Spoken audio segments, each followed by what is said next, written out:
नमस्कार, आप देख रहे हैं रिसेंट न्यूज। मैं धनंजय वाजपेयी। आज हमारे साथ शाहजहांपुर नगर विधानसभा क्षेत्र से निर्दलीय प्रत्याशी अजय मीरा पांडे और अंशु पांडे उपस्थित हैं। आप समाजवादी पार्टी से अपनी राजनीतिक यात्रा शुरू कर कांग्रेस होते हुए आज शाहजहांपुर में निर्दलीय प्रत्याशी के रूप में चुनाव के मैदान में है और किसी समय ये समाजवादी पार्टी के समर्पित कार्यकर्ता के रूप में जाने जाते थे।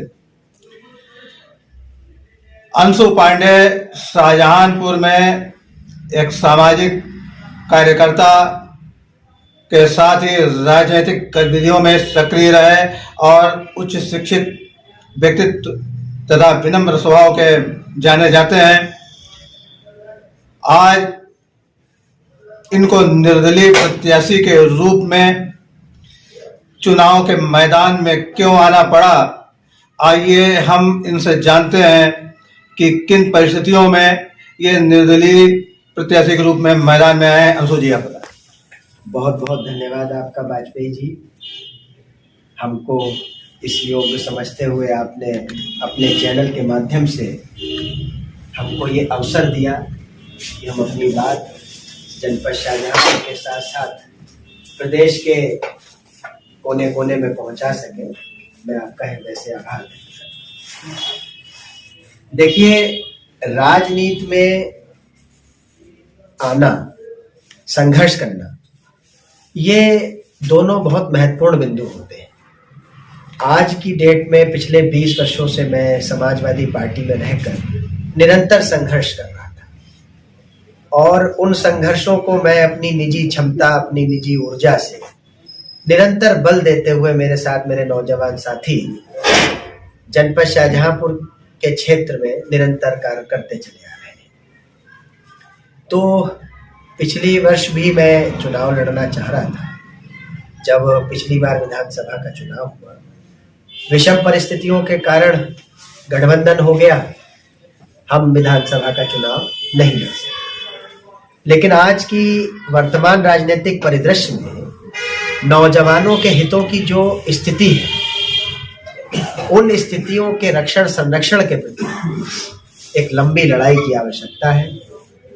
बहुत से लोग जो जनपद शाहजहांपुर का प्रतिनिधित्व करते चले आ रहे हैं लंबे समय। नहीं, मैं ये पूछना चाह रहा हूँ, मेरा जो प्रश्न है ये है कि आपको निर्दलीय क्यों आना पड़ा? जब आप राजनीतिक दल में थे, समाजवादी पार्टी में थे, उसके बाद फिर आप कांग्रेस में आए, तो किन परिस्थितियों में पहले आप समाजवादी पार्टी में राष्ट्रीय उपाध्यक्ष युवा में थे, तो महत्वपूर्ण पद पे थे, तो क्यों, किन परिस्थितियों में आपने वहां से क्यों छोड़ा समाजवादी पार्टी से और फिर कांग्रेस में आए?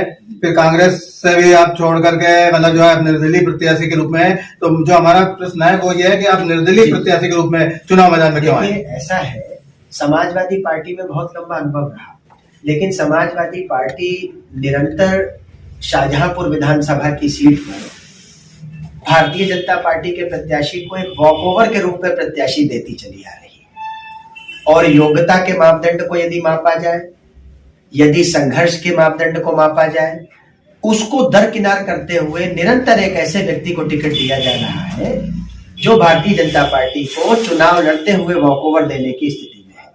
तो इसलिए हमने समाजवादी पार्टी छोड़ी। दूसरा, जब हमने कांग्रेस पार्टी आज से 2 महीने पूर्व ज्वाइन की, तो हम कांग्रेस पार्टी के टिकट पर चुनाव लड़ना चाहते हैं। लेकिन एक सिंडिकेट चूंकि वर्क करता है जनपद शाहजहांपुर में कुछ बड़े नेताओं का, उनकी आपसी जो राजनीतिक साठगांठ है वो इस पर केंद्र बिंदु पर रहती है कि कोई नौजवान राजनीति में आगे ना बढ़ जाए। तो कांग्रेस में भी हमारे साथ जो हुआ कि स्थानीय स्तर के कांग्रेस के नेताओं ने बड़े भाजपा के नेताओं के साथ गठबंधन करके कि नौजवान के रूप में हम चुनाव ना लड़ सके, जनपद शाहजहांपुर के नौजवानों की आवाज को सदन में न उठा सके, इस लिहाज से एक ब्राह्मण होने के नाते भी कि ब्राह्मणों से जो एक राजनीतिक शत्रुता मानते चले आ रहे हैं कुछ लोग, उस लिहाज से हमारे टिकट को बहुत बड़ी लाइजनिंग से स्थानीय कांग्रेस के नेताओं ने भाजपा के बड़े नेताओं से साठगांठ करके हमारा टिकट कटाया। ऐसी सूरत में हमने ये संकल्प ले लिया कि हमें जनपद शाहजहांपुर के नौजवानों की जो लड़ाई लड़नी, उस लड़ाई को हम निर्दलीय रूप में रहकर भी सदन के अंदर तक पहुंचाने का कार्य करेंगे। यदि सारे नौजवान एकजुटता के साथ मिलकर शाहजहांपुर की जनता हमें अपना आशीर्वाद देती है तो ये लड़ाई मुखारविंद से हमारे प्रखर स्वर से जनपद शाहजहांपुर की विधानसभा के सदन में। तो आज आपका जो चुनाव है वो आप जो चुनाव लड़ रहे हैं तो वो भारतीय जनता पार्टी के कद्दावर नेता सुरेश कुमार खन्ना उसमें हैं जो कि कैबिनेट मंत्री प्रदेश सरकार में है। दूसरी ओर समाजवादी पार्टी से तनवीर खां हैं जो कि चेयरमैन भी रह चुके हैं, इस समय समाजवादी पार्टी के जिला अध्यक्ष हैं और शायद उनका राजनीतिक अनुभव दोनों का आपसे कहीं ज्यादा है और काफी वो समृद्ध भी है। तो ऐसी स्थिति में आप उनसे चुनाव में किस प्रकार से अपने आप को फाइट में ला पाएंगे? देखिए, राजनीति में कोई छोटा बड़ा नहीं होता है। एक कहावत है अंग्रेजी में, the age is not the index of wisdom. आयु योग्यता का मापदंड नहीं होती है। आयु से आप किसी की योग्यता को माप नहीं सकते। और सच्चे बादशाह, सच्ची बादशाही, बहुत सम्मानीय गुरु गोविंद सिंह जी ने फरमाया है कि चिड़िया नाल जे बाज लड़ावा ता गुरु गोविंद सिंह नाम दरावा। तो जब चिड़िया बाज से लड़ सकती हैं तो हिम्मत, ऊर्जा और सामर्थ्य से कौन से बड़े काम नहीं किए जा सकते। तो मैं इस मानक को मानता नहीं हूं। जनपद शाहजहांपुर के नौजवानों की एकता का जो सूत्रपात हो रहा है, जो एकता बिखरी हुई, नेताओं ने उस एकता को इतना ध्रुवीकरण के नाम पर बिखरा दिया था, उस एकता का पुनः ध्रुवीकरण को खत्म करते हुए हम जनपद शाहजहांपुर के नौजवानों की एक प्रखर आवाज के रूप में इस बहुत निर्णायक जंग को लड़ने जा रहे हैं। क्योंकि जो बड़े नेता हैं वो ये नहीं चाहते कि नौजवानों की कोई लीडरशिप डेवलप, सिर्फ नौजवान उनका झंडा, उनका बैनर, उनके लिए नारे लगाते रहे। अब वो समय नहीं रहा। नहीं, नौजवान तो तनवीर खां भी है। नौजवान होने की एज का क्या मानक होता है ये आप मुझसे बेहतर जानते हैं। और नौजवान अगर वो थे तो नौजवानों के लिए क्या किया नौजवानों के लिए, मैं पूछना चाहता हूं कि इतने वर्षों से राजनीति में है, मुझे बताइए जनपद शाहजहांपुर के उच्च शिक्षित नौजवानों से उन्होंने कितने नौजवानों का हित कर दिया, कितने नौजवानों को रोजगार दिला दिया। देखिए, जो उच्च शिक्षित होगा वो उच्च शिक्षित की बात कर सकता है। वो कितने शिक्षित है और कितनी उनकी शैक्षिक योग्यता है वो हमें बेहतर पता है, आपको भी बेहतर पता है। वही लोग जनपद शाहजहांपुर के नौजवानों को अपना जो एक बल है, राजनीतिक बल से विभिन्न प्रकार के बलों को एकत्रित किया जाता है, चाहे वो नौजवानों के हित हो, जनता जनार्दन का हित हो, तो वो नहीं कर पाया। जहाँ तक शिक्षा की बात है तो तनवीर का भी इस समय LLB कर चुके हैं और ग्रेजुएट भी हैं वो, तो शिक्षा के मामले में तो वो कम नहीं है। डिग्रियां हिंदुस्तान में किसको कितनी मिल जाती हैं, पूरे भारत में लोग डिग्रियां ले करके चले आते हैं। आप डिबेट करा दीजिए हमारी उनकी हिंदी इंग्लिश में, वो जिस विषय पे चाहे, इन दोनों हिंदी या अंग्रेजी में जिस विषय पे चाहे कंटिन्यूअसली हमसे डिबेट कर सकते हैं। आपको पता चल जाएगा किसकी शैक्षिक योग्यता असली है, किसकी शैक्षिक योग्यता नकली। हम भी MA LLB हैं, हमारी शैक्षिक योग्यता से उनकी शैक्षिक योग्यता का आकलन करा दीजिए। हिंदी में चाहे हिंदी में बहस कर ले, अंग्रेजी में चाहे अंग्रेजी में बहस कर ले, क्योंकि सदन के अंदर योग्यता की लड़ाई हिंदुस्तान के ब्यूरोक्रेट्स के आगे सबसे ज्यादा महत्वपूर्ण होती है, जो देश में सबसे ज्यादा शैक्षिक योग्यता में अपने आप को मानते हैं। आप अपना चुनाव किससे मान रहे हैं? तनवीर खां से आप फाइट में मान रहे हैं या सुरेश खन्ना से? देखिए, चुनाव किससे है या किससे नहीं है, जिसका भी चुनाव है वो युवा शक्ति से, जिसका भी चुनाव है वो युवा शक्ति से होने जा रहा है। क्योंकि इतिहास उठा के देखिए, वर्ल्ड में जितना भी रेवोल्यूशन हुआ है, जितनी भी क्रांतियां हुई हैं, सबसे सशक्त भूमिका इतिहास में वर्ल्ड की उठा के देखेंगे तो युवाओं का एक सक्षम नेतृत्व क्रांति को लाने में और क्रांति को करने में एक संवाहक की भूमिका में रहा है। तो जिसका भी चुनाव होगा जनपद शाहजहांपुर के नौजवानों की सशक्तिकरण से टकराएगा, ऐसा मेरा विश्वास है, ऐसी मेरी। लोगों का कहना यह है कि भारतीय जनता पार्टी के लोगों का कहना है विशेष तरीके से कि अंशु पांडे जो है वो केवल सिर्फ भारतीय जनता पार्टी के वोट काटने के लिए चुनाव में खड़े हुए हैं। इस पे आपको क्या कहना है? इसका मतलब उनको ये पता है कि हमारे से कुछ नुकसान उनको हो सकता है, तभी तो वो ये बात कह रहे हैं। इसका मतलब है कि हमारे लड़ने से उनकी नींवें हिल रही हैं, इसलिए वो ये कथन आपसे कह रहे हैं। ये तो समय के गर्भ में है कि कौन किसके वोट काटता है, कौन सदन के अंदर जाता है, टाइम विल डिसाइड।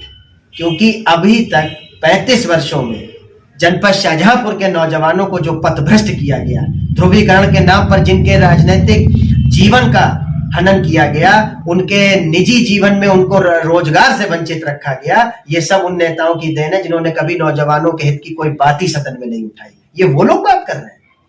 ये तो वो नौजवान आज देख रहा है सोशल मीडिया के माध्यम से, आपके जैसे महानुभाव जो अपने विभिन्न प्रकार के चैनल से जनता जनार्दन के बीच में अपनी बात रखते हैं, जनता को साक्षात सामाजिक दर्पण से अवगत कराते हैं। आज पूरे जनपद शाहजहांपुर के नौजवान देख रहे हैं कि नौजवानों की अनदेखी किस प्रकार से हो रही है। जहां तक देखा जा रहा है कि सुरेश कुमार खन्ना ने काफी विकास किया है और उनके मुकाबले में आपके पास में ऐसा कोई वो प्रोग्राम नहीं है कि आपने जो भी रखा है, जो भी बातें आपने आज अपने घोषणा पत्र में कही है, तो उसमें कहीं भी आपका विकास जो है वो सुरेश खन्ना के विकास के मॉडल से कहीं अधिक उत्कृष्ट नहीं है। अगर आप सच्चाई की आंखों से विकास की परिभाषा को मापेंगे तो स्वतः स्पष्ट हो जाएगा कि जिस व्यक्ति ने 35 वर्ष जनपद शाहजहांपुर का नेतृत्व किया है, अभी भी वर्तमान में कर रहे हैं, उनके पड़ोस में 1907 से निर्मित राजकीय कन्या इंटर कॉलेज की जीर्ण शीर्ण दशा में बेटियां जमीन में बैठ रही थी। क्या किया उन्होंने? हम तो ना सांसद थे, ना विधायक थे, ना विधान परिषद के सदस्य थे। राजनीति में जब हम अपने एक सक्षम स्तर पर हम अपने आप को समझते थे कि हम अपने जनपद के लिए कुछ कर सकते हैं, हमने अपनी योग्यता की उत्कृष्टतम सीमा का दायित्व का निर्वहन करते हुए अपने जनपद की बेटियों को जमीन से उठाकर आज उत्तर प्रदेश के सबसे प्रथम मॉडल कॉलेज में बैठाने का कार्य यदि हमने किया है, तो हमारी ये स्थिति थी कि आज जो लोग पद पे थे, उन्होंने पद पे रहते हुए कभी जनपद की बेटियों को जमीन से उठा के और उनके शैक्षिक विकास की तरफ ध्यान नहीं दिया, हमने दिया। आज वो जीवंत उदाहरण आपके सामने प्रस्तुत है कि हमारी कार्य क्षमता, हमारी कैपेबिलिटी, हमारी कैलिबर जीजीआईसी शाहजहांपुर के रूप में स्वतः परिलक्षित हो रही है। तो हम इस बात को इनकार करते हैं कि उन्होंने क्या विकास किया, हमें वो दिखाए। शिक्षा के नाम पर क्या विकास किया है, स्वास्थ्य के क्षेत्र में क्या विकास किया है। देखिए, सड़कें बना देने से या अन्य प्रकार के विकास कर देने की जो स्थिति है, उससे शिक्षा और स्वास्थ्य को मापा नहीं जा सकता। महान दार्शनिक प्लेटो ने लिखा है कि किसी भी राष्ट्र का शासक यदि शिक्षा की अनदेखी करता है तो वो राज्य कभी तरक्की नहीं कर सकता। पढ़े बेटियां और बढ़े बेटियों का नारा देने वाली भारतीय जनता पार्टी की सरकार मुझे बताए कि उत्तर प्रदेश में जीजीआईसी शाहजहांपुर जैसा कौन सा प्रोजेक्ट पिछले 5 साल में बना के खड़ा किया है, मुझे बताएं। इस समय भारतीय जनता पार्टी या कांग्रेस और समाजवादी पार्टी, तीनों में किसकी नीतियां आपको ज्यादा संतुष्ट कर रही हैं, आप किससे ज्यादा प्रभावित हैं? देखिए, आज की डेट में कोई भी राजनीतिक दल ये नहीं चाहता कि किसी भी प्रकार से नौजवानों की आवाज सशक्त हो।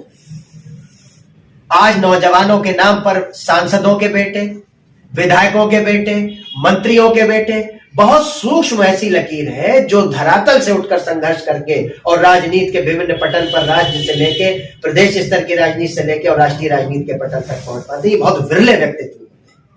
तो आज की डेट में हिंदुस्तान का कोई राजनीतिक दल ऐसा नहीं है जो नौजवानों को आगे बढ़ाने का कार्य कर रहा है। नौजवानों को चाहिए अपने एकजुटीकरण से अपने सामर्थ्य को एक साथ एक छत के नीचे ला करके सामर्थ्य के साथ अगर आप संघर्ष करेंगे तो निश्चित तौर पर नौजवानों का हित कोई कर नहीं सकता, कोई पथ भ्रष्ट नहीं कर सकता। आपने अपने घोषणा पत्र में आज बहुत सारे ऐसे कार्यों का उल्लेख किया है जिनको आप कराने के लिए आपने कहा है कि हम अगर विधानसभा में पहुंचते हैं तो हम उनको पूर्ण करेंगे। तो ज्यादातर कार्य ऐसे हैं जो कि गवर्नमेंट के माध्यम से हो सकते हैं, एक विधायक के माध्यम से या व्यक्तिगत स्तर पर वो कार्य संपन्न नहीं किए जा सकते हैं। जब आप किसी दल के कार्यप्रणाली से संतुष्ट नहीं है, किसी दल की नीतियों से संतुष्ट नहीं है, तो निश्चित बात है कि आप वहाँ विधानसभा में भी अलग बैठेंगे और निर्दलीय प्रत्याशी निर्दलीय विधायक की हैसियत से ही बैठेंगे। तो उस स्थिति में आपकी गवर्नमेंट बात सुनेगी नहीं, तो जो आपने वादे किए उनको कैसे पूरा करेंगे? सबसे पहले तो मैं आपका बहुत धन्यवाद देना चाहता हूं कि आपने मुझे यहाँ से डायरेक्ट विधानसभा के सदन में बैठा दिया निर्दलीय, तो बहुत बहुत धन्यवाद आपका। देखिए, ऐसा है कि विधि का जो कानून है, विधि इस देश को चलाती है। आप बताइए, अगर किसी विधायक को लोकतांत्रिक प्रक्रिया में जो अधिकार प्रदत्त है, एक पूरी बुक होती है विधानसभा में, जब एक निर्वाचित विधायकों को यह बताया जाता है कि आपके मौलिक अधिकार क्या है, विधायक होने की हैसियत क्या है, विधायक के अपने विधिक अधिकार क्या है, तो ऐसी स्थिति में एक विधायक को अगर ये पता होगा कि उसका अधिकार ये है कि वो अगर इस धारा के तहत या इस नियम के तहत अपना क्वेश्चन उठाता है, तो सरकार का होना ना होना कोई मायने नहीं रखता। सरकार विवश रहेगी, बाध्य रहेगी उस कार्य को पूर्ण करने के लिए, तो ये बाध्यता कहीं नहीं आती। मैंने जो विषय आज अपने संकल्प पत्र में आपके सम्मुख रखे आज सुबह प्रेस कॉन्फ्रेंस में, उसमें कोई भी विषय ऐसा नहीं है जिसको एक निर्वाचित विधायक अपनी निर्वाचन की शक्तियों के माध्यम से सदन के पटल पर ना रख सके और सदन का पटल उसको इग्नोर करने की क्षमता रखता हो, ऐसा कोई भी विषय नहीं। पटल पे रखना अलग बात है, उसको धरातल पे क्रियान्वित कराना वो एक अलग बात है। तो चूंकि सरकार से आप अलग होंगे, तो ऐसी स्थिति में कैसे आप मतलब जो उसको क्रियान्वित करा पाएंगे? देखिए, विधायक तो होंगे ना, एक विधायक का सदन के अंदर मौजूद रहना सदन की संख्या बल को, सदन के विधिक स्तर को, सदन के लोकतांत्रिक पटल को पूर्ण करता है। अगर विधायक ही सदन में नहीं होंगे तो सदन के अंदर फिर स्थिति क्या हो जाएगी? एक निर्वाचित विधायक को, जिसको उसके क्षेत्र की 4 से 5 लाख की पब्लिक निर्वाचित करके सदन के सदस्य के रूप में भेज रही है, तो मुझे बताइए, उस व्यक्ति को सदन का माननीय अध्यक्ष विधानसभा उसको इग्नोर नहीं कर सकते। उस व्यक्ति को महत्वपूर्ण बात ये ज्ञान होना चाहिए कि एक निर्वाचित विधायक को उसके अधिकारों का क्या बल है। अगर उसको ये बल पता होगा तो सरकार बहुत बनती और बिगड़ती हैं, सरकारें आती और जाती हैं, लेकिन विधायकों का अपना स्तर, उनका ज्ञान, उनकी योग्यता उनको अपनी जनता के प्रति पूर्ण तरीके से सशक्त बनाती है। तो ऐसी स्थिति में आप ये जान लीजिए कि एक विधायक को अगर ये सब पता है तो उसके छोटे से छोटे काम से लेके बड़ा सा बड़ा काम संभव है। ठीक, धन्यवाद। ये हमारे साथ अजय मीरा पांडे उर्फ अंशु आज अपने अब तक के क्रियाकलापों के विषय में, राजनीतिक जीवन के विषय में संक्षेप में बताया, और इनका कहना यह है कि दूसरे प्रत्याशियों से कहीं ज्यादा सकारात्मक और सक्रिय भूमिका ये निभाएंगे। देखते रहें आप रिसेंट न्यूज।